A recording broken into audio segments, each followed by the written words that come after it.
एक बूढ़े बाप ने अपने बेटे को एक खत लिखा जो पुलिस की कैद में था। खत में लिखा था कि बेटा, मैं इस बार खेत में अकेले सब्जी नहीं बो पाऊंगा।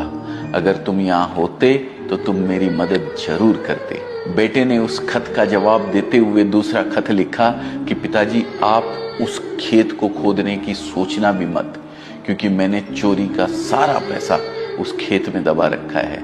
लेकिन बेटे का खत पहले पुलिस वाले पढ़ लेते हैं और उसके पिता के खेत को पूरा खोद डालते हैं, लेकिन उन्हें कुछ नहीं मिलता है। बेटा एक और खत लिखता है पिताजी को, जिसमें वह लिखता है कि पिताजी, अब आप खेत में बीज डाल सकते हैं। मैं जेल में रहकर बस इतना ही कर सकता था। दोस्तों, निष्कर्ष निकलता है कि आप किसी के शरीर को कैद कर सकते हैं, मगर उसके दिमाग को नहीं। इंसान किसी भी स्थिति में हो, वह कुछ भी कर सकता है। परिस्थितियां उसके आड़े कभी नहीं आती है।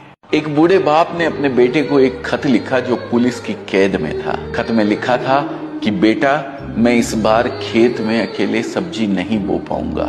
अगर तुम यहाँ होते तो तुम मेरी मदद जरूर करते।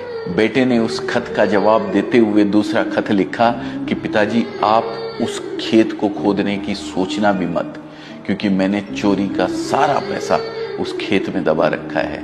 लेकिन बेटे का खत पहले पुलिस वाले पढ़ लेते हैं और उसके पिता के खेत को पूरा खोद डालते हैं, लेकिन उन्हें कुछ नहीं मिलता है। बेटा एक और खत लिखता है पिताजी को, जिसमें वह लिखता है कि पिताजी, अब आप खेत में बीज डाल सकते हैं। मैं जेल में रहकर बस इतना ही कर सकता था। दोस्तों, निष्कर्ष निकलता है कि आप किसी के शरीर को कैद कर सकते हैं, मगर उसके दिमाग को नहीं। इंसान किसी भी स्थिति में हो, वह कुछ भी कर सकता है। परिस्थितियां उसके आड़े कभी नहीं आती है।